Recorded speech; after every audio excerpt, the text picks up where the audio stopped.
kiss is both a verb and a noun. So how about you give my ass a kiss or kiss my ass? Hello everybody, I'm cocoacosmos, and if you remember this video, you remember that I said I would do a Toni Child's character analysis. Well, that's still happening. In this video. More of a mini thing, but still. Plus, an analysis on all the other girls too. On my 4th rewatch, I realized 2 things. Joan loves to self-sabotage. Different video on that coming. And these girls might just be friends out of convenience. Let's explore. In episode 1, simply titled Toe Sucking on account of the recycled boyfriend liking to suck on toes, we're introduced to all 4 women. Joan, Maya, Toni, and Lynn. Plus, we get a good look at the group dynamics at Joan's birthday party. Actually, let me preface this and say I don't hate Joan's character. She's just kind of irritating. So we get a glimpse at Joan and Maya's working relationship. You know, I would love to take a detailed message, I really would, but then there'd be no need for our expensive voicemail system. And personal, when Joan's boyfriend dumps her by sending her flowers. Joan ain't got no man. Ain't got no? Oh, I'm so sorry. My bad. Don't have a. And Maya is the judgmental married friend that thinks Joan and Toni are just uppity and judgmental themselves. Then we're shown Toni kicking out Lynn because she's overstayed her welcome. Lynn has been going for the record for most college degrees apparently, and Toni says she can do whatever, just not in her house. Go back to Joan's here. She enjoys playing the mama game. And there it is. Joan is an enabler, everybody. But I'm getting ahead of myself. So then we start talking about Toni's new boyfriend Charles, which was Joan's old boyfriend. Y'all tired yet? This also gives a glimpse into Joan and Toni's dynamic. It's kinda leechy, but Joan kinda accepts her role until a later incident. It's here, by the way, that Toni knows what she's doing is wrong, but she's in it for her own gratification. After some, incentive, Toni fesses up and we learn that Joan and Charles' relationship didn't end because she didn't want him anymore. It ended because he didn't want to marry her. Maybe we should just end this right now. Okay. This comes up later. The minute Charles walks through the door, Joan starts to spiral, but that's only because she has to prove that he lost out. Then we get to see Maya and Toni interact. These two might be the most distant duo out of the group, mostly because these are their first words to each other. Give my ass a kiss or kiss my ass. Toni asks why Joan even let Maya's ghetto ass come, and Joan says this. Right young woman with a future. An escrow and a sugar daddy away from moving your butt back to Fresno yourself. This will be deeper explored in Toni's section, but yeah, this is pretty much Joan and Toni's whole dynamic. Toni does something inconsiderate, Joan either holds resentment or makes excuses for the actions, and then they argue and move on without a proper resolution. And to make things worse, Charles wants to get married now, a year after Joan dumped him for insinuating that marriage was off the table. Joan kicks them out and Toni breaks up with Charles because she thinks it's gross now. Charles comes back to Joan and things almost happen, but then Toni shows up. This is probably Toni's last moment of self-awareness. Now that we got a feel of the group, let's discuss them individually. Joan Clayton.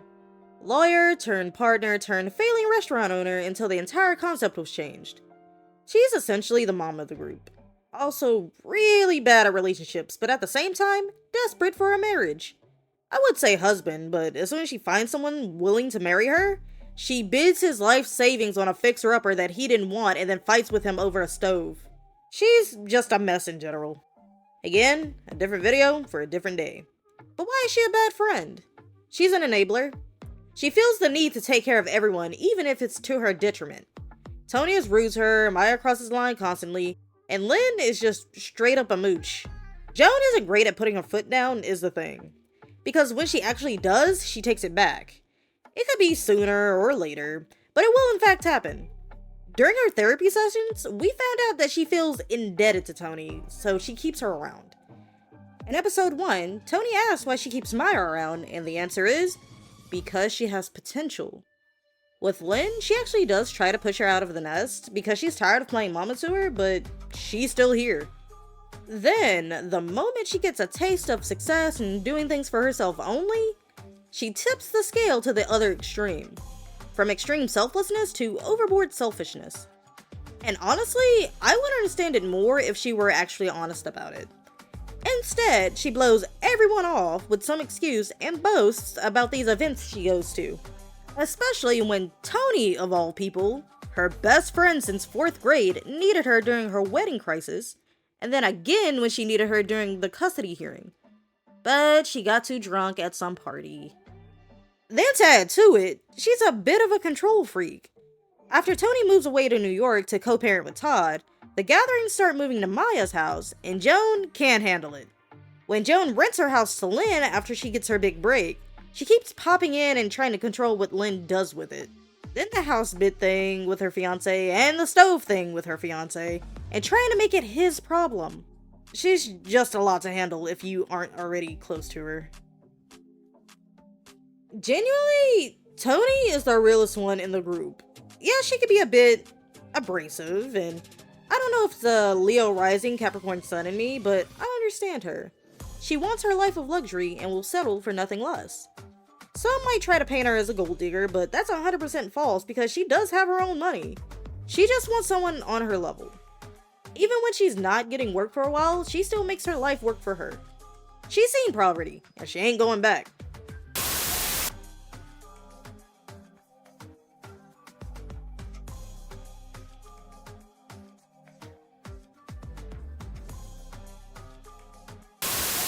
I'm not gonna say she's perfect though, because the way she did Todd after they got married was terrible, and I was mad as hell at her for pushing away a man that genuinely cared for her.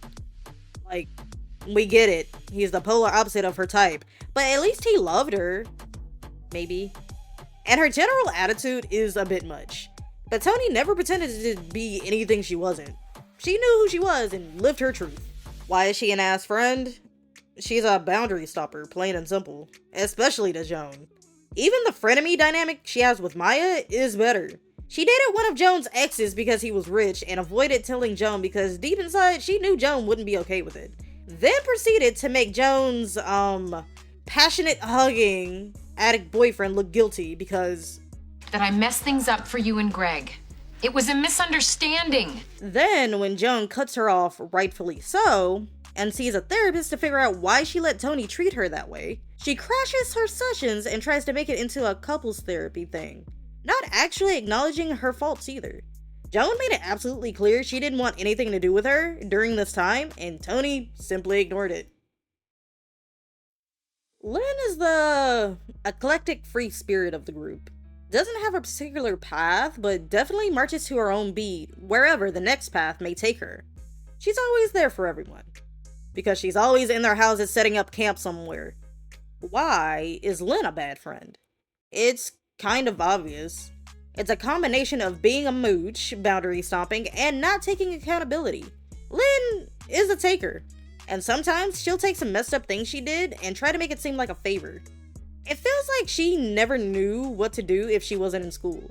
Like, if she wasn't getting her umpteenth degree, she would have to actually face the real world and get a job. And what's crazy is, she shouldn't have had that hard of a time finding one because of all the degrees. She just didn't want to stay in one place.